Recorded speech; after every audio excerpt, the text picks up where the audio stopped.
जय श्री राधा गिरिधारी जी की, सिन्हा जी भगवान की, हृदय गौर प्रेमानंदे।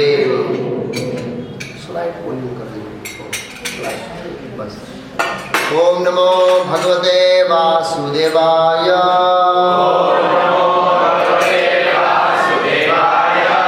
ओम नमो भगवते वासुदेवाय।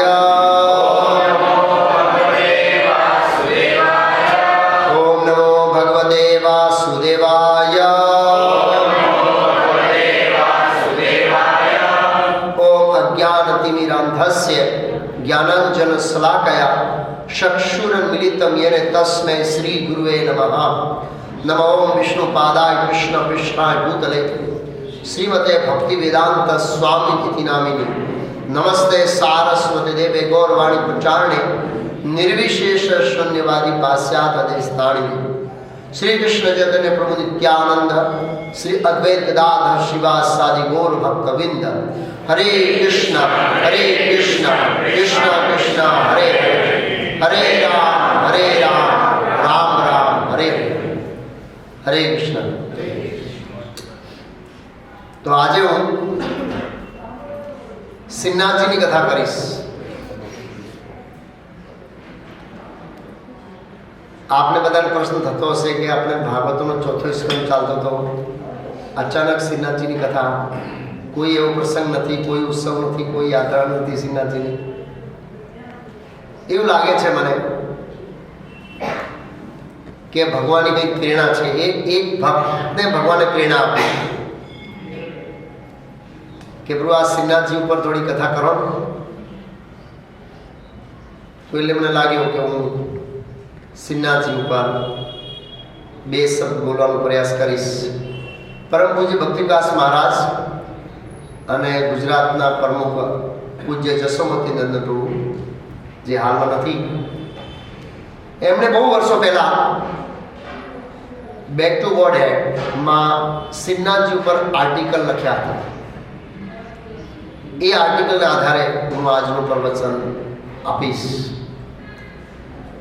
ભગવાન શ્રીનાથજીની પ્રસન્નતા માટે જે ભક્તો આતુરતાથી અને શ્રદ્ધાથી એમની કથા સાંભળવા માટે ઉત્સુક છે, એમની પ્રસન્નતા માટે, મારા આત્મા શુદ્ધિકરણ માટે શ્રીનાથજી ભગવાનની કથા કરી છે। આ શ્રીનાથજી ભગવાનની જે કથા છે એ સાંભળવાથી આપણી જે શ્રદ્ધા છે અર્ચ વિગ્રહ અંદર એ બહુ સુદૃઢ થશે, વધશે, આપણી શ્રદ્ધા વધશે। અને આપણે એ સમજીશું કે એ શ્રી વિગ્રહ છે જે આપણે પથ્થરની મૂર્તિ દેખાય એ તો સ્વયં ભગવાન છે। આ શ્રીનાથજીની કથામાં એવા ઘણા બધા મંતવ્યો છે। એના ઉપરાંત આપણે સમજીશું કે કેવી રીતે ભગવાન અર્ચ વિગ્રહના રૂપમાં ભક્તો સાથે પ્રેમનો વિનિમય કરે છે। આ કથામાં મેન પ્રેમનો વિનિમય છે, પ્રેમનો આદાન પ્રદાન છે કે ભગવાન અર્ચ વિગ્રહના રૂપમાં કેવી રીતે ભક્તો સાથે પ્રેમનો આદાન પ્રદાન કરે છે। અને એ આદાન પ્રદાનનો વિશે આપણે સાંભળીશું તો આપણને થશે કે ના, સ્વયં રાધા ગિરધારી છે। જેવી રીતે શિલા પ્રભુપાદજીએ કહ્યું છે તેમ શિલા પ્રભુપાદજીએ કહ્યું કે જો તમે શાસ્ત્ર પ્રમાણ નિષ્ઠા અને પ્રેમપૂર્વક શ્રી અર્ચ વિગ્રહની સેવા કરો તો ભગવાન સ્વયં તમારી સાથે પ્રત્યક્ષ વાત કરશે। પ્રભુપાદજીનું સ્ટેટમેન્ટ છે, પ્રત્યક્ષ રાધા ગિરધારી પ્રત્યક્ષ વાત કરશે જો આપણે એ રીતે સેવા કરીએ તો। અને એના શાસ્ત્રોમાં ઉદાહરણ છે, એવું નથી, ઇતિહાસ સાક્ષી છે। કોણ એવા વિગ્રહ, એવા કયા વિગ્રહ છે જેમાં ભગવાને પોતાના ભક્તો સાથે વાર્તા કરી હોય? પહેલા વિગ્રહ કોણ છે? સાક્ષી ગોપાલ છે। બીજા વિગ્રહ તો આપણે બહુ નજીકમાં છે। કોણ? રણછોડજી, જે બોડાળા સાથે પ્રત્યક્ષ વાત કરી હતી। વિગ્રહ મૂર્તિ નહીં,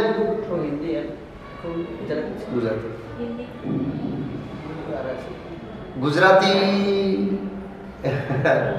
મતલબ મને લાગ્યું કે ગુજરાતીમાં બોલવું છે એટલે ફરી વાર હિન્દીમાં રેકોર્ડિંગ કરીશ, પણ આ ગુજરાતીમાં ગુજરાતના ભક્તો શ્રીનાથજીને વધારે પસંદ કરે છે। નિસંદેહ પૂરા ભારતમાંથી આવે છે। પછી છે આલારનાથ, જગન્નાથપુરીના બાજુમાં છે. એ શ્રી વિગ્રહના રૂપમાં પોતાનો એક નાનો બાળક હતો, ભક્ત, જે પૂજારી છે અને છોકરો એના સાથે આદાન પ્રદાન કરેલું. એવા ઘણા ઇતિહાસ છે કે જેમાં શ્રી વિગ્રહે પોતાના પ્રેમી ભક્તો સાથે આદાન પ્રદાન કરીને એમને શું કર્યા હતા? પ્રોત્સાહિત કર્યા હતા ભક્તિમાં આગળ. તો શ્રી વિગ્રહ સાક્ષાત ભગવાન છે. આ જે સિદ્ધાંત છે એ આ શ્રીનાથજીની કથામાંથી આપણને પ્રેરણા આપશે. આ કથામાંથી આવે છે એવી રીતે. પદ્મપુરાણનો એક બહુ સુંદર શ્લોક છે જેમાં એવું કહ્યું છે કે ભૌતિક જગતના જીવોનો ઉદ્ધાર કરવા માટે, હૃદયનું શુદ્ધિકરણ કરવા માટે ભગવાને અમુક ભૌતિક તત્વોમાં દિવ્યતા મૂકી છે. દિવ્યતા મતલબ એ આપણી જોવામાં ભૌતિક છે પણ છે દિવ્ય. એવી ઘણી વસ્તુઓ છે અને એ વસ્તુઓનું સેવન કરવાથી આપણી આધ્યાત્મિક પ્રગતિ થાય અને એમના પરથી અપરાધ કરવાથી નરકવાસ થાય. તો શું લખ્યું? અર્ચે વિષ્ણુ શીલાધિ. પેલો અર્ચે વિષ્ણુ શીલાધિ એટલે ભગવાન વિષ્ણુની મૂર્તિ જે છે એને સામાન્ય શીલા સમજવી કે પથ્થર સમજવું નહીં, અપરાધ છે. કેમ કે એ મૂર્તિ ભૌતિક પથ્થર હોવા છતાં ભગવાને પોતાની દિવ્યતા, પોતાની અચિંત્ય શક્તિથી એ સાક્ષાત ભગવાન છે એવું સ્થાપિત કરવામાં આવે. પછી ગુરુ શું નરમતી. ગુરુ જોવામાં સામાન્ય વ્યક્તિ હોય છે પણ એમાં નરમતી નહીં કરવી. વૈષ્ણવે જાતિ બુદ્ધિ, વૈષ્ણવ જાતિ બુદ્ધિ નહીં કરવી. વિષ્ણુવાર વૈષ્ણવાનામ કલિમંતને, આ બધા કલિયુગમાં જે કલ્મશ છે એનો નાશ કરનારા છે. પાદ તીર્થે અંબ બુદ્ધિ. અંબ મીન્સ પાણી. પાદ તીર્થે, પાદ તીર્થમાં બે આવે છે, ગંગાજળ નહીં, સામાન્ય જળ સમજવાનું નહીં, અને ચરણામૃત ભગવાનનો છે એ બી દિવ્ય છે. એ ભલે ભૌતિક જળ પદાર્થોનું બનેલું હોય પણ એ બંને દિવ્ય છે. શ્રી વિષ્ણુ નામની મંત્રે સકલ કલુષે શબ્દ સામાન્ય બુદ્ધિ. અને ભગવાન વિષ્ણુ જે નામ છે એને સામાન્ય બુદ્ધિ કોઈ, સામાન્ય શબ્દ કોઈથી સમજવું નહીં. એ સામાન્ય શબ્દ હોવા છતાં અચિંત્ય શબ્દ છે. ભગવાન અચિંત્ય શક્તિ મૂકી છે નામની અંદર.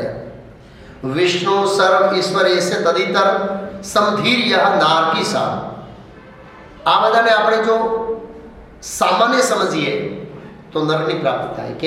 કેમ કે ભગવાને આ બધા તત્વોમાં દિવ્ય તત્વ મૂક્યા છે જેનાથી આપણું એ વસ્તુનું સેવન કરવાથી આપણું શું થાય? શુદ્ધિકરણ થાય. બીજું છે મહાપ્રસાદ. જોવામાં ભૌતિક લાગે પણ બહુ પાવરફુલ છે મહાપ્રસાદ. અને પછી છે શાલિગ્રામ શિલા. સામાન્ય પથ્થર હોવા છતાં સ્વયં વિષ્ણુ છે, શાલિગ્રામ છે. તો એવા ઘણા ભૌતિક તત્વોમાં ભગવાને દિવ્યતા મૂકી છે. એ દિવ્યતા, એ દિવ્ય વસ્તુઓનું સેવન કરવાથી આપણી કૃષ્ણ ભક્તિમાં બહુ ઝડપીથી પ્રગતિ થાય. એમાંનો એક છે શ્રી વિગ્રહ, જેના વિશે આપણે આજે ચર્ચા કરીએ છીએ. તો આ શ્રીનાથજીની જે કથા છે એ બહુ ઘણા ભાગમાં વહેંચાયેલી છે. એમાં અલગ અલગ વિભાગ છે. જેવી રીતે કે શ્રી વિગ્રહનો ઇતિહાસ, આ શ્રીનાથજીનું વિગ્રહ છે એનો ઇતિહાસ, ભગવાન શ્રીનાથજી રાજસ્થાનમાં કેવી રીતે આવ્યા અને પહેલાં ક્યાં હતા, શા કારણે આવ્યા, મંદિરની ડિઝાઇનનો ઇતિહાસ, ભગવાનના દર્શનનો સમય અને એની પદ્ધતિ શું છે દર્શન કરવાની, નાથદ્વારામાં કોણ કોણ રહેશે, નાથદ્વારામાં એકબીજાનું અભિવાદન કેવી રીતે કરે છે, ભગવાનનો જે સ્વરૂપ છે એ સુંદર સ્વરૂપનું વર્ણન, એ સુંદર સ્વરૂપ પર પણ આકૃતિઓ છે, અને ભગવાનનું જે સ્વરૂપ છે એ પણ કંઈ ફિલોસોફિકલ સંદેશ આપે છે, મહત્વપૂર્ણ સંદેશ. શ્રીનાથજી ભગવાનની સેવા પૂજા કેવી રીતે થાય છે, શ્રીનાથજીના ભક્તોનો સેવા ભાવ કેવું છે, નાથ દ્વારાની વિશેષતા શું છે, મંદિરનું સંચાલન કેવી રીતે થાય છે, અને વલ્લભાચાર્યનું યોગદાન અને એમનો અંતિમ સંદેશ શું છે, સાર, એમની શિક્ષાનો સાર શું છે.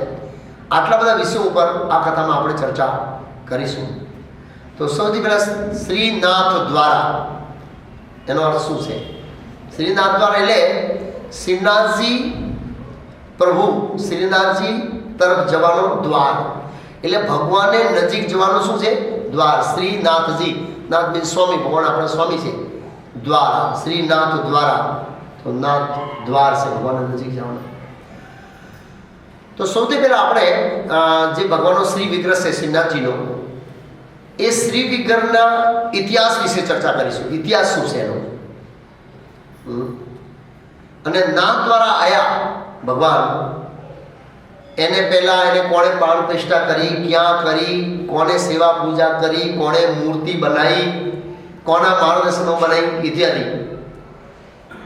તો આપણને ખબર છે કે આ શ્રી વિગ્રહ છે એ રાજસ્થાન આવતા પહેલા ક્યાં હતા? વૃંદાવનમાં ગોવર્ધન ઉપર હતા.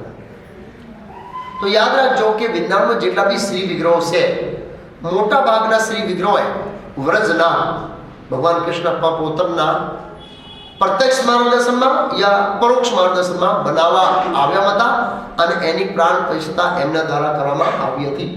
જેમાં ગોવિંદ, ગોપીનાથ, મદન મોહન પ્રધાન છે. એવી રીતે ઘણા બધા અલગ અલગ વન છે વૃંદાવન. અલગ અલગ વનોમાં આવી રીતે વ્રજનાથ દ્વારા મૂર્તિઓનો સ્થાપના કરવામાં આવી. અને એના પછી ગોળીય સંપ્રદાયના આચાર્ય એમને ઘણા બધા વિગ્રહોની સ્થાપના કરી. તો આ શ્રીનાથજીનો શું ઇતિહાસ છે? તો એવું કહેવાય કે શ્રીનાથજીનો વિગ્રહ છે એ સ્વયંભૂ વિગ્રહ છે. કોઈ મૂર્તિ બનાવી નહીં, કોઈ પ્રાણ પ્રતિષ્ઠા કરી નહીં. સ્વયંભૂ વિગ્રહ છે. ભગવાન સ્વયં પ્રકટ થયેલા છે. કેવી રીતે? ક્યાં? ગોવર્ધનના પર્વત ઉપર અને ગોવર્ધનની મોટી શિલામાંથી પ્રકટ થયેલા છે જાતે જ. અને આપણે એવું મૂર્તિ, તમે એમની જે શ્રીનાથજીની મૂર્તિ નજીકથી જુઓ ને એવું લાગે કોતરેલી છે, પણ કોતરેલી નથી. લાગે કોતરેલી છે પણ સ્વયં કોતરેલી નથી, સ્વયં પ્રકટ થયેલા સ્વયંભૂ વિગ્રહ કહેવાય. છતાં એવું લાગે છે કે ના કોતરેલી છે એમ. ભારતમાં એવા ઘણા વિગ્રહો છે જે સ્વયંભૂ છે.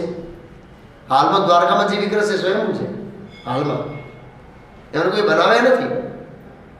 આપણે રણછોડજીની કથામાં સાંભળીએ છીએ કે જ્યારે બુડાણાએ આ વિગ્રહ રાખ્યા અને ભગવાન ત્યારે નથણીથી હલકા થઈ ગયા એટલે પૂજારીઓ થોડા વિચલિત થઈ ગયા. ભગવાને કહ્યું કે જાઓ, મારા મંદિરને પાછળ એક કૂવો છે, એમાંથી મૂર્તિ મળશે.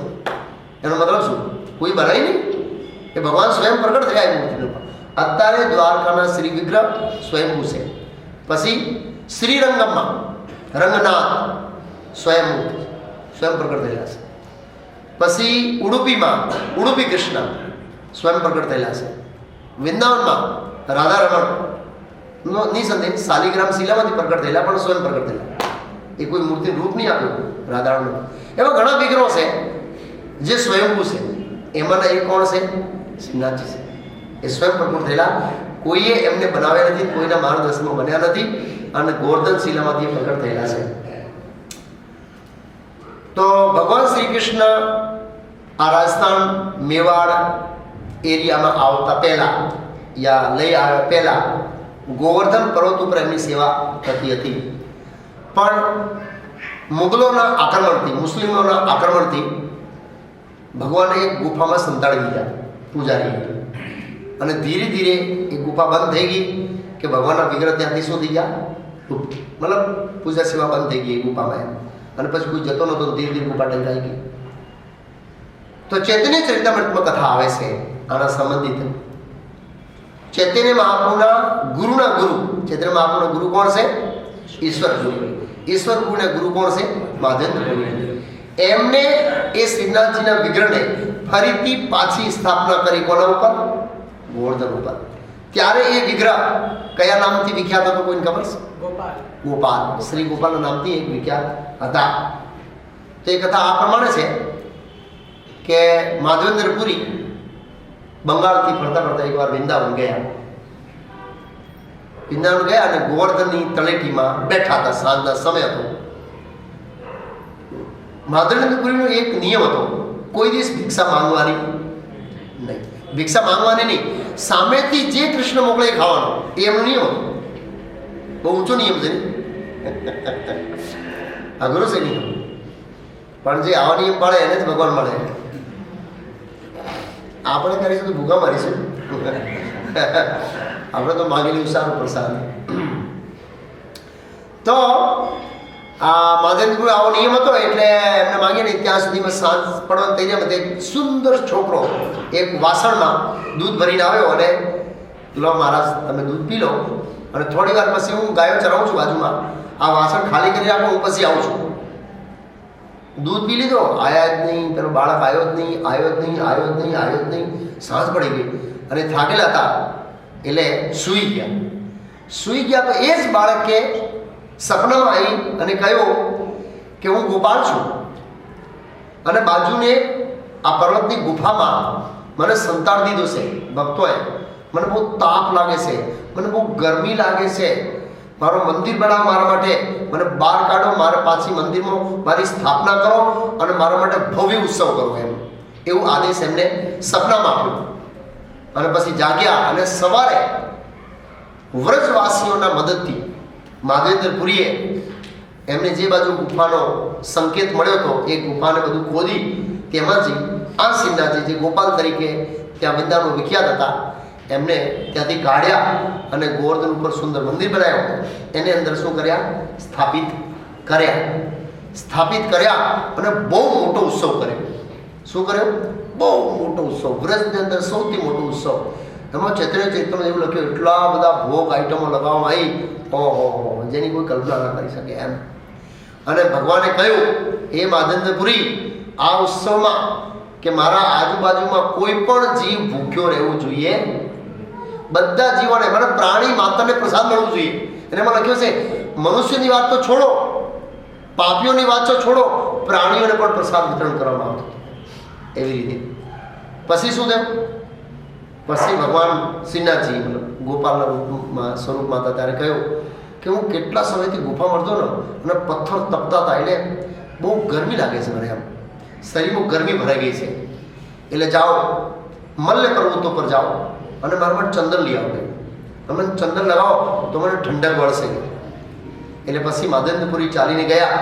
ઓલરેડી માધવેન્દ્રપુરીની ખ્યાતિ તો પૂરા ભારતવર્ષમાં ફેલાઈ ગઈ હતી, કેમ કે ભગવાને સપનો આપ્યો અને એમને ઉપર પ્રાણ પ્રતિષ્ઠા કરી અને બહુ મોટા મોટા ઉત્સવો કર્યા.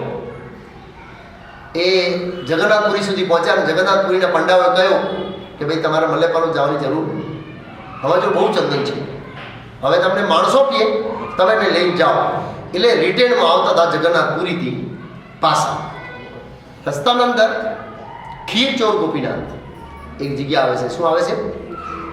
ગોપીનાથ મંદિર હતો એ, પણ પછી પડી ગયું ખીરચોર ગોપીનાથ, તો ત્યાં રોકાયા. એ સમયની અંદર આ ચંદન લઈને આવું બહુ અઘરું કામ હતું, કારણ કે મુસલમાનો માણસના ચાલવાના ટેક્સ લેતા હતા. શું ટેક્સ લેતા? એ જે આપણે ગાડીનો ટોલ ટેક્સ લે છે એ જે ચાલવાનો ટોલ ટેક્સ લાગતો તે સમય. અને આ બધું પાસ કરાવીને લઈ જવું બહુ કઠિન કાર્ય હતું, બહુ ચેલેન્જ જોબ હતી એકચ્યુઅલી એમ. એવી રીતે તો ભગવાને જોયું કે આને માટે બહુ કઠિનાઈ છે. ત્યાં ગોપીનાથ મંદિરમાં ગયા હતા, એમને એવું સાંભળ્યું કે આ મંદિરમાં ખીર બહુ સુંદર હોય છે, તો એમને લાગ્યું કે મારા ગોપાલને પણ આ ખીર ભોગ લગાડું, પણ ટેસ્ટ કરવી છે. પણ એનો નિયમ શું હતો? માંગવાનો નહીં, એવો નિયમ હતો. એટલે પછી શું કર્યું? એમને માંગ્યો નહીં, જઈ બજારમાં હોઈ ગયા અને ભગવાન પૂજાની સપનો આપ્યો. જ્યારે હાજે ભોગ લગાવ્યો એ આરતી ગયા હતા, હાજરી આરતી એવું લખ્યું. એટલે ભગવાને એક કોળીઓ લઈ અને પછી પડદાને પાછળ હંતાડી દીધો. એક કોળીઓ લઈ લીધો, ખીરનો હંતાડી દીધો. અને પૂજારી હોઈ ગયા સપનો આપ્યો કે મારા પડદાની પાસે એક કોળીઓ પડ્યો છે ખીરનો, મારો ભક્ત માધવેન્દ્રપુરી બજારમાં હોઈ ગયો છે, એને આપી આવી જા. ઉઠ્યો અને જોયું કે બ્રેકર નીકળી ગયા. તો એને લાગ્યું કે ના, તો સિરિયસ વસ્તુ છે, ગંભીર વસ્તુ છે. પછી ગયા એ બજારમાં કોળીઓ લઈને, માધવેન્દ્રપુરી કોણ છે? માધવેન્દ્રપુરી કોણ છે? ભગવાને એના માટે ખીર ચોરી કરી છે, એવો અવાજ લગાવતો કે માધવેન્દ્રપુરીને આપ્યું. એમ ત્યારથી એ મંદિર નામ પડી ગયું ખીર ચોર. પછી ભગવાને કહ્યું માધવેન્દ્રપુરીને કે તમારે ચંદન ત્યાંથી અહીં લાવવાનો કષ્ટ લેવાની જરૂર નથી, મને આ ગોપીનાથને લગાવો, ઠંડક અહીં મળશે. હજુ બી ચંદન ત્યાં લાગે છે, ઠંડક કોને મળે છે? શ્રીનાથજી. તો આવી રીતે ગોપાલજીની સેવા પૂજા થતી હતી. તો ગોળી સંપ્રદાયના આચાર્યો એટલે ચૈતન્ય મહાપ્રભુના અનુયાયીઓ અને પુષ્ટિ માર્ગીય સંપ્રદાયના આચાર્યો વલ્લભાચાર્ય, એ બંને આ શ્રી વિગ્રહની પૂજા સાથે એક અને બીજી રીતે શું છે? જોડાયેલા છે. હવે આપણે એ સમજીશું કે ભગવાન શા કારણે રાજસ્થાન આવ્યા અને બીજે કેમ નહીં ગયા, એ કારણ પહેલાં સમજીશું. પછી એ સમજીશું કે કેવી રીતે આવ્યા. તો ભગવાન રાજસ્થાન આવવાના 4 કારણ છે. કેટલા કારણ છે? આ શ્રીનાથજી રાજસ્થાન આવવાના કેટલા કારણ છે? 4. પહેલું કારણ છે ઔરંગઝેબનો આક્રમણ. કોનું આક્રમણ? હા, પણ યાદ રાખજો, આચાર્ય કહે છે ભગવાનની ઈચ્છા વગર એમને કોઈ બી જગ્યાએથી ખસેડી શકે ભગવાનને કોઈ બી સ્થળેથી પલાયન કરવાની જરૂર રહેતી નથી, પણ ભક્તોને સેવા આપવાની તક આપવા માટે ભગવાન એક સ્થળેથી બીજા સ્થળે શું કરે છે? પલાયન થવાની શું કરે છે? લીલા. જે રીતે દ્વારકાથી રણછોડ આવ્યા ડાકોરજી, અરે રણછોડજી આવ્યા ડાકોરમાં, એવી રીતે ભગવાન ભક્તોની સેવા આપવાની તક આપવા માટે આવી રીતે એક સ્થળેથી બીજા સ્થળે યા તો પલાયન કરતા હોય. આ પલાયન જ થયા ને, રાતે જ ભાગ્યા હતા ને દ્વારકાથી, રાતમાં જ ઉઠાઈ નાખ્યા, પલાયન કર્યો. એક પ્રકારનું પલાયન કહેવાય, આ બી પલાયન કહેવાય, ડરીને ભાગી ગયું કહેવાય. તો એ પહેલો કારણ હતો, ઔરંગઝેબનું કારણ. એ બાહ્ય કારણ છે, પણ કારણ છે ખરું. બીજું કારણ છે રાજસ્થાન મેવાડની સંસ્કૃતિ. આજે નાથદ્વારા છે એ મેવાડ પ્રદેશમાં પર્વતોમાં આવેલું છે, અને મેવાડના યોદ્ધાઓ સદીઓથી વીરતાપૂર્વક યુદ્ધ કરવા માટે અને શૂરવીરતાપૂર્વક યુદ્ધ કાર્યો કરવા માટે વિખ્યાત છે એ લોકો. અને અનેક મુગલોના સામે, રાજાઓના સામે આક્રમણ યોદ્ધાઓનો સામનો કર્યો અને સફળ થયા, અને મુગલોને પ્રવેશ કરવા દીધા નહીં. એટલે એ જે ક્ષેત્ર હતો મેવાડ, એમાં જે વૈદિક સંસ્કૃતિ હતી એ અખંડ રૂપે એ મેવાડના રાજાને જાળવી રાખી. કેમ કે મુસલમાનો આક્રમણ નહીં થયો એટલે ભક્તો સેવા, પૂજા, પ્રચાર એ બધું કાર્યક્રમ ચાલતું હતું એમ. એટલે સંસ્કૃતિ ટકેલી હતી. એટલે ભગવાનને વૈદિક સંસ્કૃતિ પસંદ છે. વૈદિક સંસ્કૃતિ એટલે બ્રાહ્મણ, ક્ષત્રિય, વૈશ્ય, શુદ્ધ. તો એ સમયે મેવાડ અંદર આ કલ્ચર હતો વર્ણાશ્રમનો, અને લોકો ઘણા બધા પૂર્ણ રીતે ધાર્મિક હતા. તો આ બીજું કારણ છે ભગવાન આવવાનું, કે એમાં કલ્ચર, આપણી સંસ્કૃતિ જળવાયેલી હતી અખંડ રૂપે, અને લોકો શ્રદ્ધાળુ હતા એટલા માટે. ત્રીજું કારણ છે કે આ ઔરંગઝેબને આક્રમણ કરતા પહેલા અકબરના સમયમાં મેવાડમાં ઘણા બધા રાજવી પરિવાર હતા. એ બધા ગોપાલજીના ભક્ત હતા. કયા ગોપાલજી? જે અત્યારે શ્રીનાથજી છે ત્યાં હતા ને વૃંદાવન, તો આ બધા વૃંદાવન જતા હતા. મેવાડના રાજવી પરિવારના ભક્તો, સામાન્ય નહીં. આગળ હું કહીશ કે આ રાજવી પરિવારના ભક્તો બન્યા કેવી રીતે. મોટા ભાગના રાજાઓ શ્રીનાથજીના ભક્તો હતા, મતલબ ગોપાલજીના ભક્તો. એ બધા ત્યાં વૃંદાવન દર્શન કરવા જતા હતા, અને એ બધા પ્રાર્થના કરતા હતા, પ્રભુ અમારા એરિયામાં આવો, અમને સેવાનો મોકો આપો. આવી રીતે પ્રાર્થના કરતા હતા. અને મોટા ભાગના રાજવી પરિવારના જે ભક્તો હતા ભગવાનના, એ વલ્લભાચાર્યના પુત્ર વિઠ્ઠલનાથજી પાસેથી એમની દીક્ષા લીધી હતી. એટલે બધા શરણાગત ભક્તો હતા એમ. અને સેવાનો લાભ એમને એમના રાજ્યમાં મળે તેઓ આતુર હતા, અને ભગવાનને બોલાવવા માટે શું કરી હતા? પ્રાર્થના કરી હતા. પણ અકબરના સમયમાં ધાર્મિકતાએ સહિષ્ણુતામાં પરસેલી હતી, કે ભાઈ મંદિર નહીં તોડવું, અર્ચ વિગ્રહને નુકસાન નહીં કરવું, એવી રીતે હતી. બહુ તકલીફ હતી નહીં, એટલે ત્યાંથી વિગ્રહને સ્થાનાંતરણ કરવાની જરૂર પડી નથી અકબરના સમયમાં. એટલે ત્યાં હતા, પણ આ ભક્તો પ્રાર્થના કરતા હતા, ત્યાં દર્શન કરવા જતા હતા. ચોથો કારણ અને અંતિમ કારણ અને મુખ્ય કારણ છે ભગવાન અહીંયા આવવાનો, એક રાજકુમારીની તીવ્ર ઈચ્છા, તીવ્ર ભક્તિ. તો અત્યારે જ્યાં શ્રીનાથજી જગ્યા છે અથવા નાથદ્વારા જે શહેર છે, તો એ સમયની અંદર એ શહેર મેવાડમાં સિંહાદ નામના નગરથી વિખ્યાત હતો. કેવું નામ? સિંહાદ નામથી વિખ્યાત હતો એ નગર. અને એ નગરમાં ભગવાન કૃષ્ણ એક મહાન ભક્ત રાજકુમારી રહેતી હતી. એની તીવ્ર ઈચ્છા હતી કે શ્રીનાથજી મારા આ નગરમાં આવે અને અહીં જ પરમાનન્ટ એમનું ઘર બનાવી દે, શાશ્વત કાળ સુધી, જ્યાં સુધી એમને આ દુનિયામાં રહેવું હોય ત્યાં સુધી મારા આ નગરમાં રહે. અને એમની રાજકુમારીની પ્રાર્થનાના પ્રતિભાવ રૂપે ભગવાને એમને વચન આપ્યું સપનામાં કે હા, હું આવીશ અને તારા નગરમાં રહીશ. હાલાકી જ્યાં સુધી શ્રીનાથજી આવ્યા ત્યાં સુધી રાજકુમારીનું ધ્યાન થયું, પણ ભગવાન આવ્યા. કેમ આવ્યા? ભગવાને પોતાના ભક્તને શું આપ્યું હતું? ભગવાન વિચારી શકે હવે આ એ ભક્તો છે નહીં, હું બીજા ભક્તે ત્યાં જતો રહું. ના, ભગવાન વચનના પાકા છે.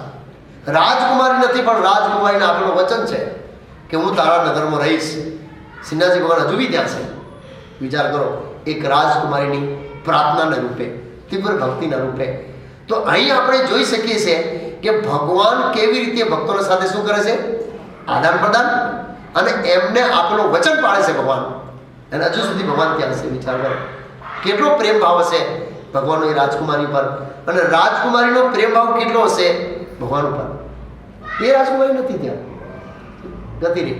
એ બીજા સ્વરૂપમાં ભગવાનને યા બીજા લોકો ભગવાનની સેવા કરતી હશે, કે બીજા સ્વરૂપમાં ત્યાં સેવા કરતી હતી, આપણે જાણતા નહીં. પણ ભગવાન આવ્યા એમને પ્રસન્ન કરવા માટે, પોતાના ભક્તોને પ્રસન્ન કરવા માટે ભગવાન આવ્યા. તો આ એક બહુ મહત્વપૂર્ણ અંતિમ અને ચોથું કાંડ છે ભગવાને અહીં આવવાનું, શ્રીનાથજી આવવાનું જોઈએ, ભક્તોને સાથે આદાન પ્રદાન કરવા જોઈએ છે. અર્થવિઘ્નના રૂપમાં છે, પણ છતાંય ભગવાન ભક્તોને આપેલું વચન પાળે છે.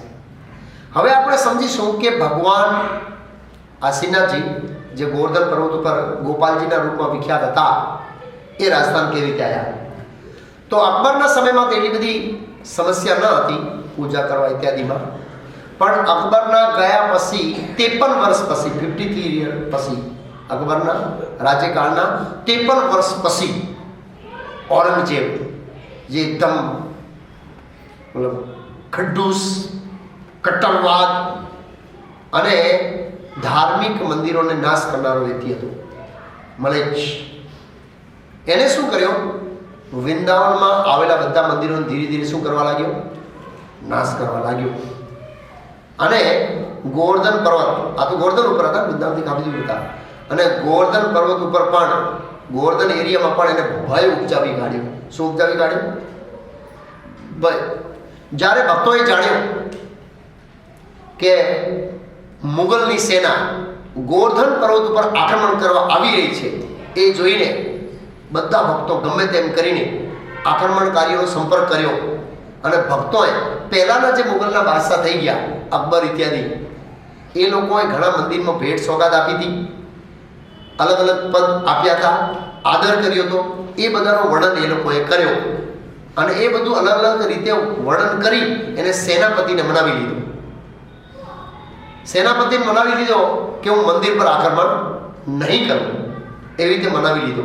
એમને કહ્યું કે ભાઈ દિલ્હીના બાદશાહોની બહુ કૃપા રહી છે, અહીં કૃપા દ્રષ્ટિ વૃંદાવનમાં, એ તરીકે એમને અલગ અલગ તરીકે સમજાય એમ. તો એમને એવું કહ્યું કે હું હુમલો મંદિર નહીં કરું, પણ બહુ જલ્દી તમે આ શ્રી વિગ્રહને અહીંથી શું કરો? લઈ જાઓ, અને મંદિરને શું કરો? બંધ કરી નાખો. એવી રીતે એમને કન્વિન્સ કરી લીધા. અને પછી ભક્તોએ તરત જ આ શ્રીનાથજીને અથવા ગોપાલજીને વૃંદાવનથી ટ્રાન્સફર કર્યા. ક્યાં? આગ્રા. 6 મહિના ભગવાન આગ્રા રહ્યા. અને ખાનગીમાં ભક્તોએ ઉત્સવ મનાયા, એમની પૂજા કરી, ખાનગી, પબ્લિકલી નહીં, કેમ કે ત્યાંથી સમસ્યા હતી. અને 6 મહિના ત્યાં રહ્યા પછી ભગવાને ત્યાંથી મેવાડ, જે શ્રીનાથજીનો એરિયો છે રાજસ્થાનનો, એવી રીતે ગુજરાતમાં સૌરાષ્ટ્ર, ચરોતર, એવી રીતે મેરવાડ, મારવાડ, અને ત્રીજો કયો છે નામ ભૂલી ગયું, કોઈ ખબર? 3 છે, 3 ઝોન છે, મેવાડ, મારવાડ, એક ત્રીજો છે, હું બી ભૂલી ગયું. તો ચરોતર એટલે આ, અને કાઠિયાવાડ, સૌરાષ્ટ્ર, એવી રીતે ભાગ છે. તો આ મેવાડ રાજસ્થાનનો ગુજરાત બાજુનો ભાગ છે, અને મારવાડ પાકિસ્તાન બાજુનો ભાગ છે. એવી રીતે 3 ભાગ. પંજાબ બાજુનો ભાગ બીજો કહેવાય, એવી રીતે જે બી હોય. તો આ મેવાડ બાજુ પ્રસ્થાન કર્યો. રસ્તામાં ઘણા સ્થળોએ શ્રીનાથજીના ભક્તોએ બહુ ઉત્સાહી રીતે એમનો ભવ્ય સ્વાગત કર્યો, વિગ્રહોની સેવા કરી, અને પૂજારીઓને એ બધાને કન્વિન્સ કર્યા કે તમે રહો. અને ઘણીવાર તો મહિનો રોકી લેતા હતા ભગવાનને, ભક્તોને 1 મહિનો એક જગ્યાએ રોકી લેતા હતા.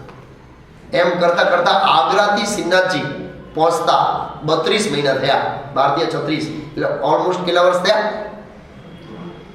2.5-3 વર્ષે ભગવાન ક્યાં પહોંચ્યા? ભવ્ય સેવા પૂજા સાથે આવતી હતી બધી, એવી રીતે. અને ભગવાને બચાવી લાવવાના હતા કે કોઈ આક્રમણ કરે નહીં, એવી રીતે. તો કર્મશઃ ભગવાનનો જે રથ છે એ મેવાડ એરિયામાં સિંહાદ નામના નગરે પહોંચ્યો, જ્યાં કૃષ્ણ, એક મહાન ભક્ત રાજકુમારી રહેતી હતી. એમની ઈચ્છા હતી કે ભગવાન એમનો કાયમી ઘર અહીં વસાવી લે. એટલે ઈચ્છાને પૂરી કરવા માટે ભગવાને ત્યાંના ભક્તોને પ્રેરણા આપી કે મારા માટે આ અરવલ્લી પર્વત, એ પર્વતનું નામ અરવલ્લી પર્વત એરિયો છે, એમાં સુંદર મંદિરનું તમે લોકો નિર્માણ કરો એવી પ્રેરણા ભગવાને ત્યાંના ભક્તોને આપી. અને 1675 એટલે 17મી સદીમાં આ મંદિર સ્થાપિત કરવામાં આવ્યો. અને ત્યારથી એમનો નાથ દ્વારા, શ્રીનાથ દ્વારા અને શ્રીનાથજી તરીકે ભગવાન વિખ્યાત થયા 1675થી. ત્યાંથી ફરી સ્થાપિત છે આ મંદિર એટલા સમયથી. એમ કહેવાય છે કે મેવાડનું જે વાતાવરણ છે, એ જે પર્વતો છે એ ગોવર્ધન પર્વતની યાદ આપે છે, વૃંદાવનની. અને બનાસ નદી છે ત્યાં આગળ, એ યમુનાની યાદ અપાવે. એટલે એનું એન્વાયરમેન્ટ છે એ વૃંદાવન જેવું છે, ભગવાનને ભાવે તેવું છે એમ. તો અત્યાર સુધી આપણે એ સમજ્યા કે ભગવાન શા કારણે અને કેવી રીતે શ્રીનાથજી આવ્યા. હવે આપણે શ્રીનાથજીના મંદિરની આકૃતિ અથવા મંદિરની ડિઝાઇન વિશે સમજીશું.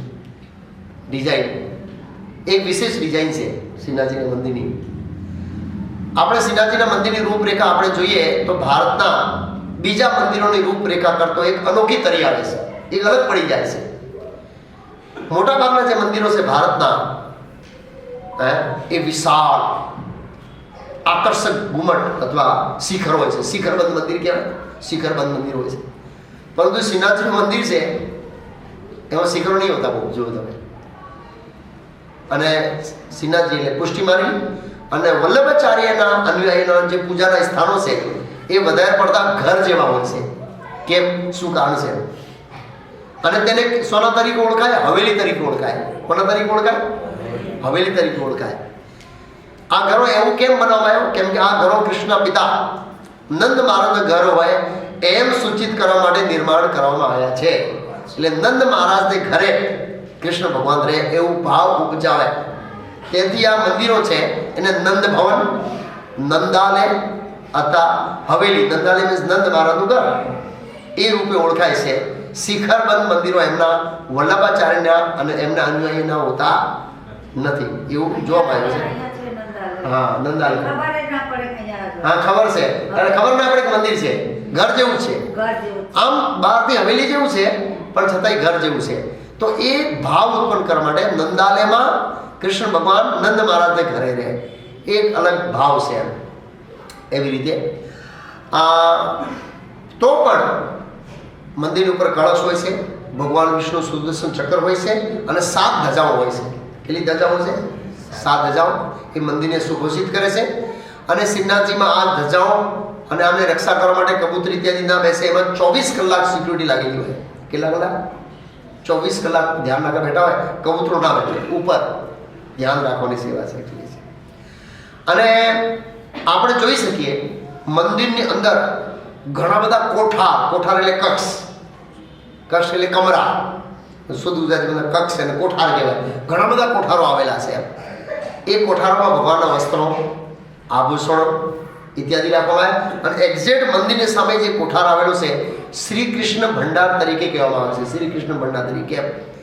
જ્યારે આ પ્રથમ મંદિર બન્યો હતો અને એના વ્યવસ્થાપક હતા એ કૃષ્ણદાસ હતા, એમની સ્મૃતિમાં એ શ્રી કૃષ્ણ ભંડાર તરીકે એક કોઠાર રાખેલો છે, જેની અંદર ભગવાનના વસ્ત્રો અને આભૂષણો રાખવામાં આવ્યા છે.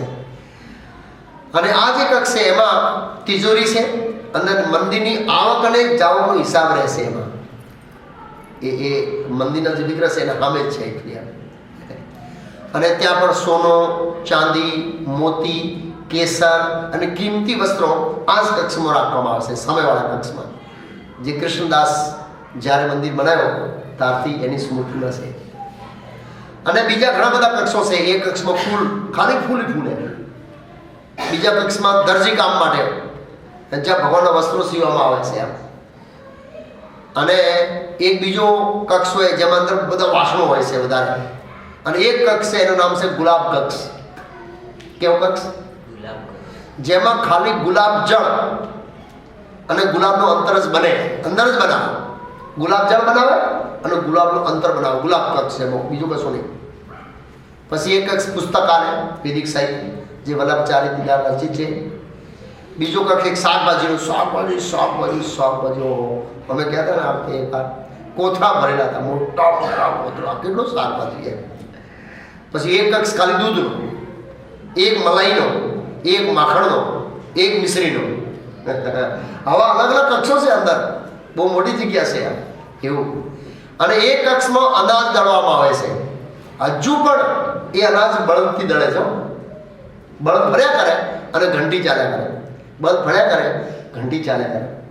મારી બી ઈચ્છા હતી ભરૂચમાં આવી ઘંટી લાવવાની, પણ હાલ માતાજીમાં શક્તિ જ નથી. ઘંટી ફેરવશે કોણ? હું જ્યારે નાનો હતો મારી મમ્મી ઘંટી ફેરવી દીધી એવી રીતે. અને હમણાં હું ગયો તો એ લોકોએ બંધ કરી દીધી બધી. ઘંટી પડી હતી પણ આટો બહારથી પીસાવી લાવે, બાજરી ઘર નહીં, બહારથી પણ હું એનાથી પહેલી વાર ગયો ત્યાર સુધી મારી મમ્મી ઘંટી પીસતી હતી, પણ હવે ઉંમર થઈ ગઈ એટલે નહીં પીસતી એમ. પણ ઘરના કોઈ મતલબ મારી ભાભીઓ કોઈ હવે પીસતા નહીં, એમ કે શક્તિ જ નહીં. પણ મારે લાવી છે કરું છું, પ્રેક્ટિસ કરાવી છે. ભગવાન માટે આવું હોવું જોઈએ દળેલું. આ તો બધું આર્ટિફિશિયલ એમ લાકડા ઉપર બનાવીએ છીએ, એ સક્સેસ જવાય. ઘંટી લાવી છે, વલોડો કરવાનું એક સાધન લાવવું છે. પરિવાર રાજસ્થાન જઈશ તો હું વિચારીશ આ થોડો નાખતો આવીશ ગાડીમાં. અહીં તો મળતો નહીં, કેમ કે કોઈ લેતો નહીં તો કોણ કરે એમ. પણ નેચરલ ભગવાને ગમે એટલીસ્ટ થોડોક અભ્યાસ માટે, પછી જોઈએ સક્સેસ થાય ના થાય મારે ભાઈ. તો એક કક્ષ ખાલી દળવાનો વિશાળ કક્ષ છે, જેમાં બળદ ફર્યા કરે દળ્યા કરે, બળદ ફર્યા કરે દળ્યા કરે. અને ભગવાને ધરાવતા પહેલા બધી સામગ્રી ભેગી કરવા માટે એક કક્ષ છે. અને એ નક્કી કરવા માટે બધું આવી ગયું ને, બધી આઈટમો આવી ગઈ ને, કેમ કે 56 ભોગ લાગે, કોઈ આઈટમ રહી ગયા તો. એટલે સિસ્ટમ બનાવેલી છે, એક કક્ષમાં બધું બનીને આવે. પછી ફાઇનલ પૂજારી ચેક કરે, પછી ભગવાનને સામે ભોગ લાગે એવી રીતે. અને પ્રસાદ ઓફર થઈ ગયો પછી બહાર આવવા બીજું કક્ષ પાછું, એમાં બધું ભેગો થાય અને પછી બહાર જાય. એટલે સુરક્ષિત રાખવાનો કક્ષ છે. એવી રીતે મંદિરના અનેક પ્રકારના કક્ષો છે, અનેક પ્રકારના કક્ષો. અને વિશેષ કરીને મંદિરનું શું છે ખબર? ઘીનો કૂવો છે. આપણે શ્રીમદ મહાભારતમાં કથા સાંભળીએ છીએ, યુધિષ્ઠિર મહારાજના રાજસુ યજ્ઞમાં ઘી, દૂધ, આ બધાના કૂવા હતા. કૂવા અને આ કૂવા અત્યારે પણ છે, ઘીનો કૂવો. આપણે તો પાણીનો કૂવો જોવા નહીં મળતો, હોય ઘીનો કૂવો છે. તો યાદ રાખજો, શ્રીનાથજી ભગવાનને રાધા માટે જે બી આઈટમો છે બધી શુદ્ધ ઘીમાં બનાવવામાં આવે છે. એટલા માટે લોકો શુદ્ધ ઘીનું દાન કરે. કોઈ 10 કિલોનો ડબ્બો, કોઈ 15 કિલોનો ડબ્બો, કોઈ 50 કિલોનો ડબ્બો. એકવાર એક વ્યક્તિ ટ્રેનનો ડબ્બો ભરીને આવ્યો, ટ્રેનનો ડબ્બો આખો બોગી ઘી લઈને આવ્યો શ્રીનાથજી. વિચાર કરો, બહુ ઘી. એ લોકોને પછી એ લોકો ઘીને શું કરે ખબર? ડબ્બાને ગરમ કરે, તોડે અને સીધો શું કરે ખબર? કૂવામાં ખાલી દે. કૂવામાં જ ખાલી દે સીધા. અને કૂવામાંથી મોટર મૂકેલી છે. અને પાઇપલાઇન જેવી રીતે આપણે ગેસ આવે ને, એ સીધી રસોડામાં નળ ખોલે લે, શું આવે ખબર? ઘી આવે. અને શ્રીનાથજી ભગવાન કહેવાય. શું કહેવાય? રસોડા સુધી નળમાં આજકાલ પાણી આવે એ જગ્યાએ ભગવાનનું ઘી આવે. આ હજુ બી છે, હાલની તારીખમાં છે. એકચ્યુઅલી આપણે જોઈએ ખરેખર ઘી બહુ મોંઘો છે. અને આ મોંઘવારી તો મોંઘવારી ઘરે શ્રીનાથજી ભગવાનને મોંઘવારી નડતી નથી, કેમ કે તો લક્ષ્મીપતિ છે. એમને હું શું મોંઘવારી નડવાની છે? થોડી મોંઘવારી નડવી છે. એવી રીતે છે ઘીનો કૂવો. પછી છે ભગવાનના દર્શન કરવાનો સમય અને પદ્ધતિ. તો દર્શનનો આરંભ થાય છે સવારના 5:15 વાગે. શરણાઈ વાગે, પેલી શરણાઈ આવે રાસ્તામાં વગાડે, એ 5:15 વાગે લાઉડ સ્પીકરમાં વગાડે. શાના માટે? આ બધાને જણાવવા માટે એલાર્મ. શું છે? ઇન્ડિક યાદ અપાવે કે ભગવાનનો સમય થઈ જાય અને ભગવાનનો પડદો ખુલતા પહેલા હાજર રહો. એ શિષ્ટાચાર છે. આપણે મંગળા આરતીમાં પડદો ખુલ્યા પછી નહીં હાજર હોવું જોઈએ. પડદો ખુલતા પહેલા અમે હાથ જોડી ઉભા રહેવું જોઈએ. અને એવા ભાવમાં કે પ્રભુ મારા ઉપર કૃપા કરીને મને દર્શન આપશે ભાઈ, એવા અધૈર્ય સાથે, ધૈર્ય મતલબ ધીરજ ખોઈ નાખવી જોઈએ. હમણાં ખુલશે, આજે રાધા ગીતાની કેવા હશે, કેવા કપડાં પહેરે છે, કેવા સુંદર લાગશે. આવા મનોભાવ સાથે ભગવાનને સામે ઊભા રહીને આતુરતા કહેવાય ને, આતુરતા હોય છે મંગળા આરતીમાં. એવું નહીં કે મંગળા આરતી પૂરી પતવા આવીને પછી આપણે અહીં દંડવત કરીએ. ના, એ શિષ્ટાચાર નથી. એટલા માટે એડવાન્સમાં એ લોકો પેલી શરણાઈ બજાવે અને લોકોને આમંત્રિત કરે. અને એ શરણાઈ ક્યાં? મંદિરનું મુખ્ય દ્વાર છે, એના ઉપર બધા એ લગાવેલા છે સ્પીકરો, અને ત્યાં ટોળકી બેઠેલી હોય. એ જ વારાફરતી બધી શરણાઈ 15-20 મિનિટ બજાવે. અને જ્યાં લોકો અંદર, જેવા જ આપણે એ સમયે અંદર એન્ટર કરીએ, એક આપણે દિવ્ય અનુભૂતિ થાય. એ જે કીર્તન છે શરણાઈનું, એ જે સંગીત છે, એ દિવ્યતા ઉત્પન્ન કરે, વાતાવરણ ઉત્પન્ન કરે. અને 5:30 વાગે મંગળા આરતી શરૂ થાય છે. શિયાળા ઉનાળો થોડો ઘણો ફેર હશે, પણ ઓન એવરેજ મંદિરનો દરવાજો ખુલે એટલે ધક્કા મૂકી સાથે જ અંદર જવાનું. આ દર્શનની પદ્ધતિ. પછી ઉદ્યોગપતિ હોય, કલેક્ટર હોય, ભણેલો હોય, એમટેક હોય, આઈટી હોય કે ગમે તે નિમ્ન કામ કરતો હોય, બધાને આમ જ લાવો. બસ આ જે ભગવાનની વિશેષતા છે. હે મારે દર્શન કરવા હતા, ઘણી વાર ઊભા રહીને, એટલે મેં શું કર્યું, આઈડિયો ખોલ્યો. પછી ભગવાન મેં આ તો આમ ઊભા રહીએ લાઈનમાં, થોડો 2 વાગ્યા તો બહાર કાઢ નાખે. હારો આ તો ચાલે નહીં, હારો આટલા દૂરથી આવ્યા, થોડો એટલી જોઈએ ભગવાનને ધ્યાનથી એમ, અને આમ કંઈક પ્રાર્થના કરી ક્યાં ઉભા રહીએ. પછી જોયો કે આ દરવાજો હતો, વચ્ચે છે ને એક પિલ્લર હતો, ત્યાં ઉભો રહી. એ પિલ્લર બાજુ કોઈને ખસેડે એટલે કોઈ નજર જાય નહીં. નજર ક્યાં જાય? જે વચ્ચેની ગેપ હોય ને એમાં જાય આગળ જાય. પણ ત્યાં કોઈ ઉપર શાંતિથી 15 થી 20 મિનિટ દર્શન કર્યા. તો તમે આ પોઈન્ટ યાદ રાખજો. શ્રીનાથજી જાઓ તો ખંભે ચોટી જાઓ જોઈએ. બસ શાંતિથી જોયા કરો. નહીં સિરી ગંભીરતાથી કહું એકચ્યુઅલી યાર, કોઈ કાઢે નહીં કે નહીં તો તરત જ આમ પેલો ગમચો હોય છે ઉપર આગળ ચાલો એટલે આપણું મૂડ બગાડ નાખે ને. તમે સમજ્યા? આપણે એક ઇમોશનલ ભાવનાઓની પ્રાર્થના કરતા હોઈએ તો પછી આમાં ડિસ્ટર્બન્સ આવી જાય. ત્યાં પછી કોઈ તમને, મેં જોયું કે ત્યાંથી કોઈ હટાવતો નહીં જરૂરી વધારે જોઈએ એવી રીતે. તો બસ આ ગમે તેમ કરીને ધક્કા મૂકી કરીને ઘૂસો, એ જ દર્શનનો ઉત્સાહ છે, એ દર્શનની પદ્ધતિ છે.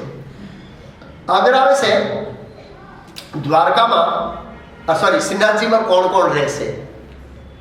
તો શ્રીનાથજી એટલે નામદાર એવું નગર છે જે ઓરિજિનલી વલ્લભાચાર્ય કયા ઉદ્દેશ્યથી બનાવ્યો હતો? બ્રાહ્મણ, ક્ષત્રિય, વૈશ્ય કે શૂદ્ર, આ 4 વર્ગના લોકો રહે, પોતપોતાનું કાર્ય કરે, સવાર સાંજ મંદિર આવે, દર્શન કરે અને સેવા કરે. એ રીતે વલ્લભાચાર્ય આ સ્થાપિત કર્યા હતા. વલ્લભાચાર્યનો ગામમાં એવી રીતે સિસ્ટમ છે કે બધા આજુબાજુ રહે, સવાર સાંજ મંદિર આવે, દર્શન કરે અને સેવા કરે. એવી રીતે એમણે વસાયેલો હતો. તો આ સેવાને કેન્દ્રિત થયેલો છે. અહીં મોટા ભાગે રેમણાના જે લોકો રહે છે, મોટા ભાગના મંદિરના પૂજારીઓ છે. બહુ બધા બ્રાહ્મણોનો મોટો વર્ગ છે. એ રીતે ડાકોર જેમ નહીં 400-500 ફેમિલી છે જે રણછોડજી મંદિર ઉપર નિર્ભર છે. સેવા એમને વારાફરતી સેવા, એવી રીતે ત્યાં બી બહુ મોટા પરિવાર છે બ્રાહ્મણોના. મંદિરના કાર્યકર્તા હોય એ લોકો ભગવાનને જે ધરા માટે ફળ ફૂલ ખેતી કરવાના. હવે બધા જમીન કેટલી છે, લક્ષ્મીપતિ છે. ઓહો કેટલી જમીન, વિચારી ન શું કેટલી જમીન, આગળ સમજીશું એમ. પછી વેપારીઓ, મહાપ્રસાદનું વિતરણ કરનારા લોકો, અર્જવિગ્રહની છબીઓ વેચવાવાળા ઇત્યાદિ, યાત્રાળુ લોકોને જમવાની વ્યવસ્થા કરનારા લોકો, હરવા ફરવા માટે બસો રિક્ષાઓ વગેરેની વ્યવસ્થા કરવાનો, સેવા પૂરી પાડનારા લોકો હોય છે.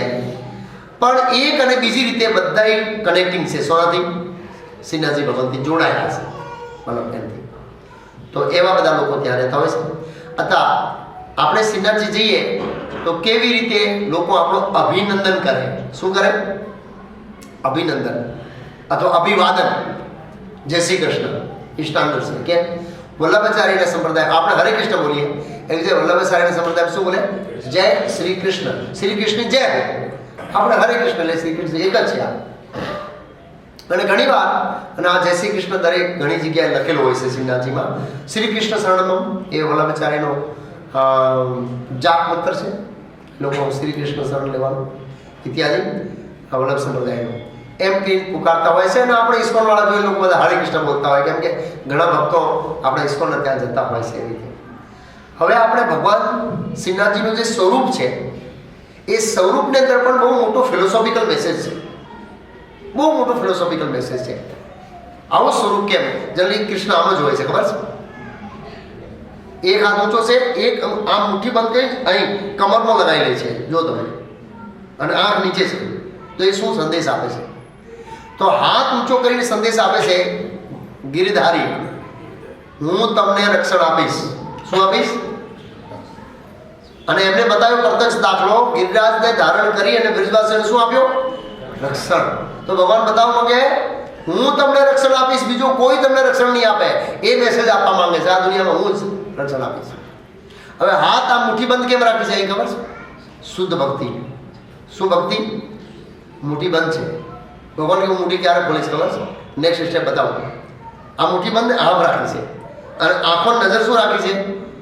નીચે. શું કહેવા માંગે છે? આમ ચરણમાં આવો, ચરણમાં તો મારી મુઠ્ઠી શું કરશે? ખુલશે. મારા ચરણમાં આવશો તો હું તમારું શું કરીશ? રક્ષણ.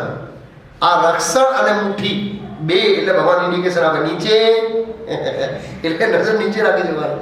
હા, આ એમનો ભાવ છે મૂર્તિનો. મૂર્તિનો સંદેશ આપે છે, વિગ્રહનો સંદેશ.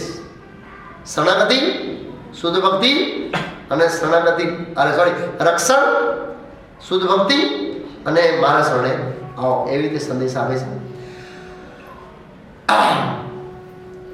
આ જે વિગ્રહ છે, હાલાકી સ્વયંભૂ વિગ્રહ છે, લાગે છે થોડો શ્યામ વર્ણનો છે વધારે, અને કોતરેલી શિલ્પ આકૃતિમાં પ્રકટ થયો છે એવું લાગે છે. કોતરેલું છે એમ, ત્યારે કોતરેલું એવું લાગે છે. પણ છતાંય એ વિગ્રહ ઉપર કેટલા બધા ચિહ્નો છે. એ વિગ્રહ ઉપર અલગ અલગ ચિહ્નો છે. સોના મસ્તકને નજીક પોપટના ચિહ્ન છે કંઈક. હવે એક્ઝેક્ટ કઈ સાઈઝ છે એ નહીં નીકળ્યો. પોપટ. અને વિગ્રહને ફરતે પણ ઘણા સિંગલો છે, અલગ અલગ નિશાનો છે. ના એ જોવામાં ઓછા આવે. જમણી બાજુ બે ઋષિ છે ભગવાન, અહીં ડાબી બાજુ બે ઋષિ છે. અને ઋષિઓ નીચે બે સર્પ છે. એક સર્પ છે, બે ગાય છે, અને એક સિંહ છે, બે મયુર છે. અને ગળામાં એવું લાગે છે કે શ્યામ વર્ણનો એક સર્પ છે, એ પુષ્પમાળા જેમ વીટેલો છે. પુષ્પમાળા પહેરી હોય ને એવી રીતે શ્યામ કલરનો, એકદમ ઘાટો શ્યામ કલરનો પુષ્પમાળા જેમ સર્પ છે એવું લાગે છે. તો એ શું સંદેશ આપે છે? એને શું ફિલોસોફિકલ મેસેજ છે? તો જે પોપટ છે, આચાર્ય કહે છે, એ બે સુખ નો શું કહેવાય પ્રતિભાવ યા પ્રતિકાત્મક રૂપ છે. બે સુખ થઈ ગયા. બે સુખ, એક લીલા સુખ કોણ? બિલમંગલ ઠાકુર, और બીજા છે સુખદેવ ગોસ્વામી. એ બે સુખના પ્રતીક છે આ સુખ તોતો. અને સર્પ કોણ છે? અનંતદેવ છે. ઋષિઓ કોણ છે? ભગવાનના ભક્તો છે. બે ગાયો છે કોણ છે? ધર્મ અને ધરતીનું પ્રતીક છે. અને સિંહને શાને માટે રાખ્યો છે? એક સિંહને તો જે લોકો ભક્તિ વિહોણી લોકો છે, ભક્ત નથી, એમની દ્રષ્ટિથી વિગ્રહને રક્ષા કરવામાં. એ લોકો વિગ્રહની દ્રષ્ટિ નાખી ના શકે. એ સિંહ એમની રક્ષા કરે. જે ભૌતિકવાદી લોકો છે એમની દ્રષ્ટિ વિગ્રહ સુધી પહોંચી શકતી નથી, એની રક્ષા કરે. એના માટે મયુર સોને છે? મયુર જે મોર છે, મોર સાંસારિક વિષયોથી અનાસક્તિ અને ભગવાન પ્રતિ શુદ્ધ પ્રેમ ભાવના જાગૃત કરવાનો શું કે પ્રતીક. અને શીલા જે છે એ ગિરી ગોવર્ધનનો પ્રતીક, વૃંદાવનનો ભાવ ઉપજાવે છે, એવી રીતે છે. પછી જે ભગવાનને ઓર્નામેન્ટ્સ પહેરવામાં આવે છે ને, ખાસ કરીને સોનાના ઓર્નામેન્ટ્સ હજુ પહેરવામાં આવે, એ ઓર્નામેન્ટ વિશેષ છે. અમુક ઓર્નામેન્ટ્સ, આભૂષણ. એકવાર વલ્લભાચાર્ય દક્ષિણ ભારતની યાત્રા કરતા હતા, અને ત્યાં આગળ નિર્વિશેષવાદીઓ, માયાવાદીઓ ઇત્યાદિઓને પરાજિત કર્યા. તો ત્યાંના રાજા કૃષ્ણદેવ રાયે બહુ બધી સોનાની મોહરો વલ્લભાચાર્યને શું આપી? ભેટ. અને વલ્લભાચાર્યએ બધી મોટાભાગની સોનાની મોહરો લોકલ બ્રાહ્મણોને આપી દીધી. 7 સોનાની મોહરો લાયા. કેટલી? એમાંથી શ્રીનાથજીને આભૂષણ બનાવ્યા. એ આભૂષણ અત્યાર સુધી પહેરાવે છે. વલ્લભાચાર્યના સમયથી અત્યાર સુધી પહેરાવે એવું કહેવાય છે. અને પછી તમને ખબર છે ભગવાન અહીં વિશેષ એક હીરો છે. એ બહુ હીરો છે, સામાન્ય હીરો નહીં. પણ જ્યારે ભગવાન દર્શન આપે, વિશેષ કરી શૃંગાર દર્શન પછી એ હીરો અહીં લગાવવામાં આવે છે. એ હીરો કોણે આપેલો છે ખબર છે? અકબરે આપેલો હીરો. બહુ કિંમતી હીરો છે. ભેટ આપેલો છે ભગવાનને. કેમ ભેટ આપ્યો એને આગળ ચર્ચા કરીશું. યાર જે વલ્લભાચાર્યના જે પુત્ર હતા વિઠ્ઠલનાથજી, બહુ પ્રખર, મેઘાવી અને એકદમ પાંડિત્ય અને શુદ્ધ ભક્તિ ધરાવતા ભગવાનના મહાન ભક્ત હતા. એમનો પ્રભાવ હતો એ સમયની અંદર. મોટા લોકોને કૃષ્ણ ભક્તિમાં કન્વર્ટ કરવાનું એનું સામર્થ્ય હતું. એની આગળ સમજીશું આપણે. તો અકબરે ભેટ આપી, એમ ભોટ નીચે રાખવામાં આવે છે. હવે આપણે એમની પૂજા વિશે થોડોક સમજીશું. સેવા પૂજા કેવી રીતે છે. તો હાલાકી આ શિવ વિગ્રહ સ્વયંભૂ પ્રકટ થયો, પણ આગળનો ભાગ છે ભગવાનનો ઉકસેલો છે. આમ છાતી જોશો ને, થોડી ઉકસેલી છે, કોતરણી એવું લાગે. અને તેનો શૃંગાર ભગવાનનો જોતા એકદમ છટાદાર, એમ ખુશ થઈ જાય એવું છે. વસ્ત્ર વીંટવામાં આવે, દિવસમાં ઘણા ટાઈમ ઘણા સમય વસ્ત્રો ચેન્જ કરે, ઘણા ટાઈમ વસ્ત્રો ચેન્જ કરે.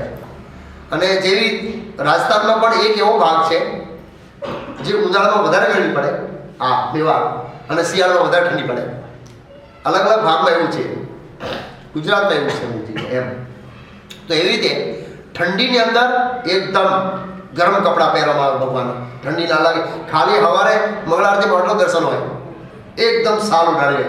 અને ઉનાળામાં એકદમ આછા અને ઝીણા વસ્ત્રો પહેરવામાં આવે જેનાથી એમને ગરમી ના લાગે એમ. એ રીતે એકદમ ઉપાળા કપડો એવી રીતે એમ. હાલાકી મંદિરમાં ઇલેક્ટ્રિક લાઇટો છે, પણ છતાં હજુ બી પહેલાંની જે પરંપરા હતી, મસાલિયાઓ મસાલ હળગાવે અને એનાથી જે ભગવાનનો ગર્ભગ્રહ છે એને શું કરે, પ્રકાશિત કરે, અને વૈદિક પરંપરાનું શું કરે છે, પાલન કરે છે.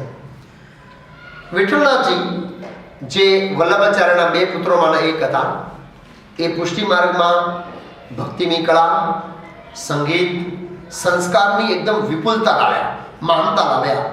અને એમને શ્રીનાથજીની જે સેવા કરવાનો સ્તર હતો એ એકદમ ઉચ્ચ સ્તર ઉપર લઈ ગયા, સ્ટાન્ડર્ડ હાઈ. અત્યારે પણ હવેલીમાં સેવાનો સ્ટાન્ડર્ડ ઊંચો છે. જ્યારે સ્ત્રીઓ કુકિંગ કરતા હોય તેનો હસબન્ડ કે કોઈ છોકરા બોલાવી ના શકે, એવો નિયમ છે. મને કેમ કહેતા કેમ કેમ કે મન ભટકાઈ જાય. શું ભટકાઈ જાય? ઠાકોરજીમાં મન લાગવું જોઈએ. રાજભોગ બનાવવા સમય બહુ એકદમ ઊંચું સ્ટાન્ડર્ડ છે. એમનો પ્રસાદ જુઓ તમે, જબરદસ્ત હોય, કેમ કે ભાવના આવી ગઈ છે, જબરદસ્ત. તો એમને સેવાનો ધોરણ ઊંચો કર્યો, પૂજાનો. ઋતુઓ અને ઉત્સવો પ્રમાણે પ્રતિદિન વિગ્રહને શૃંગાર કરવાની વ્યવસ્થા કરેલી, ઋતુ પ્રમાણે.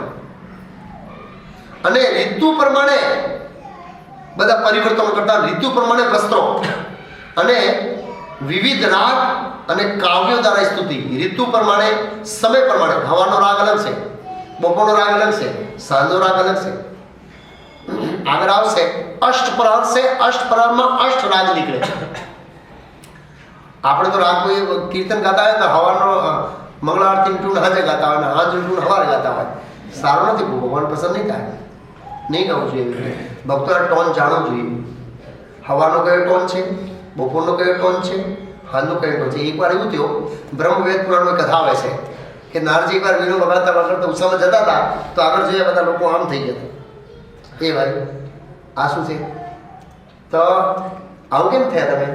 તમારા કારણે નારજી, તમારા કારણે. મારા કારણે? હા. કેમ? બોલા અમે રાગ રાગીણીઓ છીએ એમ લોકો. તમે હવાનો રાગ હાજે ગાઓ છો, હાજો રાગ હવારે ગાઓ છો, એટલે અમે વાંકા થઈ ગયા. એટલે નારજી સિરિયસ થઈ ગયા. હવે સાયન્સ છે, વૈદિક સાયન્સ છે પૂરું. કૃપાજી ઈચ્છતા હતા કે આપણે રાગ પ્રમાણે ગાવું જોઈએ, ગમે તે રાગમાં નહીં ગાવું જોઈએ. હા. અને સ્તુતિ કરતી હતી. આયુર્વેદિક શાસ્ત્રો અનુસિંહ ભગવાન માટે ભોગની વ્યવસ્થા. આયુર્વેદિક શાસ્ત્ર ઠંડીમાં ગરમીમાં શું તમારે ફળગાવેલા મગ એવું હળકો ખોરાક, ઉનાળામાં મેથી પાક, અડદ પાક અને બધા એકદમ સોડમવાળી માવાની એકદમ ગરિષ્ઠ મીઠાઈઓ જેનાથી પોષણ મળે, જેને સ્વતઃ ધોત કહેશે એ લોકો પાસે. સ્વતઃ ધોત એક મીઠાઈનો પ્રકાર છે જે ભગવાનને ગરમી આપે એમ. એવી રીતે બનવા તો સાયન્સે આપો. ભગવાન આવું તો ઋતુ પ્રમાણે. પહેલાં બધા ઋતુ પ્રમાણે હતા, અત્યારે માતાજીને ખબર નથી, ક્યાંથી ખબર હોય? હોમ સાયન્સમાં ગયા છે, પીએચડી કરે છે. હા, પહેલાં શિયાળો એટલે શિયાળાનો પાક ચાલુ કરે. મને હજુ ખબર, હું નાનો હતો તો શિયાળો એટલે મારા પિતાજી માટે શિયાળાનો પાક બની જાય. 3 મહિના સુધી શિયાળાનો પાક ખાય. એટલે હજુ બી હપ્તા છે, હજુ બી લોકોના ઝૂંપડા બનાવે, આ સેવા કરવા જાય, પેલી સેવા કરવા, હજુ બી લોકોના કામ કરવા જાય, હજુ બી લોકો બોલાવે આ ઉંમરમાં ફળ. એવા જ અટાકટ્ટા છે. પછી ખબર નહીં ભગવાન આગળ શું થાય.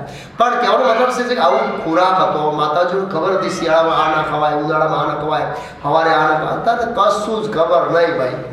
અને અત્યારે તો ઘરે બનાવવાની વાત તો રહેવા દો. ટિંગ ઝોમેટો, ટિંગ ઝોમેટો. ફાસ્ટ ફૂડ ખાઈ ખાઈ મારો એક વિડીયો મોકલ્યો છે. આ ફાસ્ટ ફૂડથી જેને કેન્સર થઈ ગયું યંગ એજમાં. છોકરાઓ, માતાજી બધા રડે. એક જણે સરસ વિડીયો બનાવ્યો કે ફાસ્ટ ફૂડથી છોકરાઓને ધ્યાન રાખે. એની એવી રીતે ગરિષ્ઠ ભોજન. અને ખાસ કરીને વિઠ્ઠલનાથજીએ ભગવાનના ગુણગાન ગાવા માટે અષ્ટચાપ કહેવાય. અષ્ટચાપ એટલે અષ્ટપ્રહરમાં અષ્ટરાગમાં 8 પ્રકારની સ્તુતિઓ ગાવા માટે 8 ભક્તોની નિમણૂક કર્યા. એક ભક્ત એક પ્રહારમાં ગાય, બીજો ભક્ત બીજા પ્રહારમાં, બીજા ટોનમાં બીજી સ્તુતિ ગાય, એ રાખ્યા. અને એનું પાલન હજુ સુધી થાય છે. હજુ સુધી થાય છે એનું પાલન. વિચાર કરો કેટલો સાયન્સ છે. ભગવાનની કોઈ સેવા કરવી એટલે ઇઝી નહીં. કેટલો વિજ્ઞાન છે ભગવાનનો વૈદિક સાહિત્યની અંદર.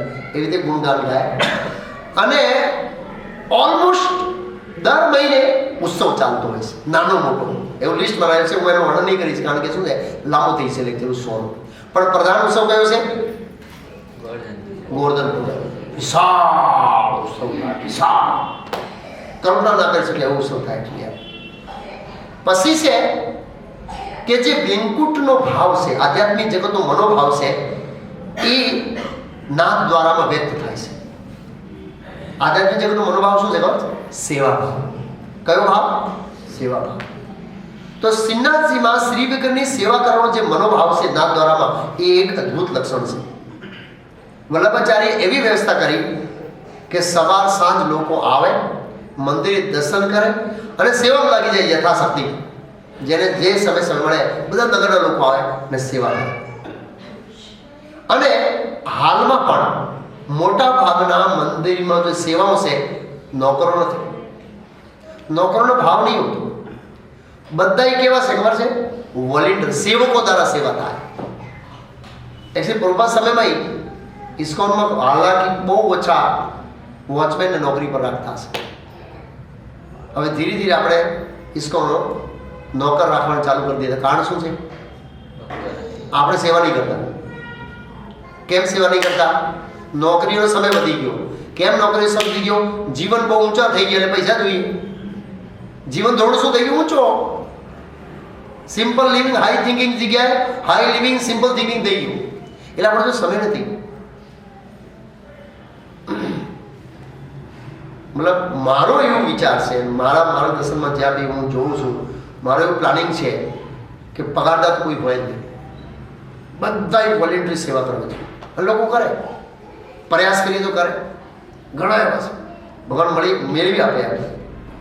તો સવાર સાંજે લોકો આવે મંદિરમાં, અને જેવું જ મંદિરનું દર્શન બંધ થાય એટલે ઝાડુના ઢગલા પડ્યા હોય, ફટાફટ ઉઠાવી અને ફાટ સાફ કરીને જતા રહે. બપોરે હાજે ફરી આવે અને બધું મંદિરનો કચરા બધું શું કરે?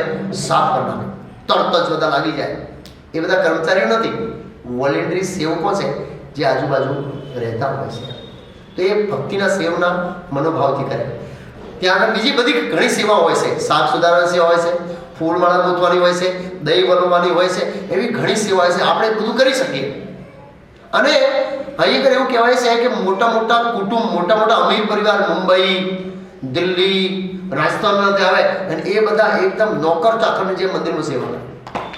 નોકર ચાકરની સેવા કરે. કેટલા દિવસ રહે? સેવા કરે. મંદિરમાં જાય, ઝાડુ મારે, આ વલોવે, શાકભાજી કાપે, ઉઠાવે, સાફ સફાઈ કરે અને રીતેમાં આનંદ અનુભવ કરે. ગુરુ મહારાજે ઇન્ટરવ્યુ લીધું હતું. તમે ક્યાંથી આવો છો? મુંબઈથી. અહીં કેવા આવો છો? ત્યાં કૃષ્ણ મંદિર નથી. મંદિર છે, પણ અહીંનો જે શ્રીનાથજીનો દર્શનનો આકર્ષણ, પ્રસાદનો સ્વાદ, પછી છે આ સેવાનું વાતાવરણ. ભેગા મળીને ભક્તો હવે સેવા કરે ને ભગવાનની, એની અંદર એક વિશેષ આનંદ આવે છે. એટલે સેવા કરવા આવીએ છીએ. અમુક લોકો આવું કરે છે.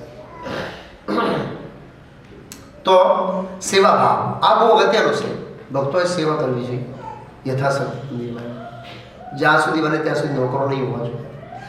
તો મંદિરમાં અલગ અલગ પ્રાંગણ છે. પ્રાંગણ એટલે ખબર પડે ને? પ્રાંગણ એટલે મોટો ચોક છે, અલગ અલગ ચોક છે.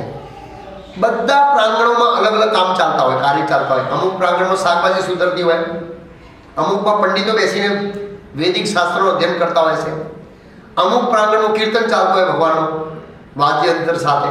એવી રીતે ઘણા બધા પ્રાંગણો ઘણી એક્ટિવિટી ચાલે. હવે આપણે શ્રીનાથજી એટલે નાથદ્વારાની વિશેષતા શું છે? નાથદ્વારાની વિશેષતા એ છે કે ત્યાં કોઈ ભૂકો નહીં રહેતો. કોઈ ભૂખ્યો નહીં રહેતો. એટલો પ્રસાદ બને છે ત્યાં, એટલો પ્રસાદ બને છે. આપણે જાણીએ કે ચૈતન્ય ચરિતામૃતની અંદર જ્યારે શ્રીનાથજી ગોપાલના રૂપમાં વિખ્યાત હતા ત્યારે એમણે માધેન્દ્રપુરીને આદેશ આપેલો. ચૈતન્ય ચરિતામૃત વાંચો તો ખબર પડશે. મારા ગામમાં કોઈ ભૂખ્યો રહેવું જોઈએ નહીં, આવો આદેશ આપ્યો. અને જ્યારે આ ગોપાલજી શ્રીનાથજીના રૂપમાં અહીં આવી ગયા તો એ જ વાત સાચી છે. શ્રીનાથજીમાં કોઈ ભૂખ્યું રહેતો નથી. ઇવન શ્રીનાથજીને કૂતરા જોજો, હટ્ટા બધા એકદમ પટ્ટા જેવા છે. કેમ? પ્રસાદ ખાય છે. ભાગ્યશાળી કૂતરાઓ છે. બીજા બધા દુબળા પતરા નહીં, હટ્ટા કૂતરાઓ છે એવી રીતે. તો શ્રી વિગ્રહને ધરવામાં આવેલો જે પ્રસાદ છે એ બહોળા પ્રમાણમાં વિતરણ થાય છે.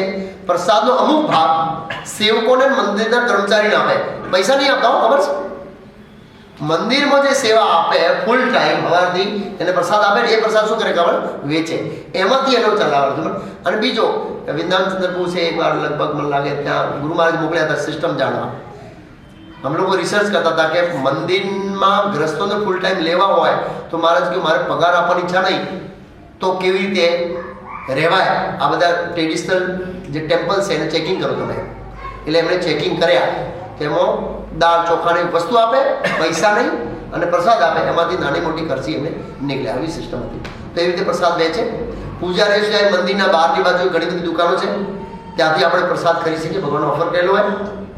અને આખા દિવસ દરમિયાન અલગ અલગ સમય ભગવાનને ભોગ લાગે, અલગ અલગ પ્રકારની અસંખ્ય વાનગીઓ ભગવાનને ભોગ લાગે અને પ્રસાદ રૂપે મળતો હોય. જેમ કે અલગ અલગ પ્રકારના શાક, અલગ અલગ પ્રકારના અથાણા, અલગ અલગ પ્રકારની ચટણીઓ, ફ્રૂટ સલાડ, દહીંમાં ફળોની ચીરીઓ નાખીને, રાઈના તુરિયા નાખીને, મસાલો નાખીને બનાવેલા રાયતાઓ, અલગ અલગ પ્રકારના ઘીથી ચોપડેલી રોટલીઓ, દાળ ભાત, તળેલા શાકભાજીઓ, સમોસા. એવું કે સમોસો તો એટલો મોટો હોય, એક સમોસો ખાવો હોય બપોરનો પૂરું થઈ ગયું, લંચ પૂરું થઈ ગયું, એટલો મોટો સરસ. દૂધમાંથી બનાવેલી બધી અલગ અલગ વાનગીઓ, લોટ, ખાંડથી બધી ભરપૂર હોય છે એકચ્યુઅલી.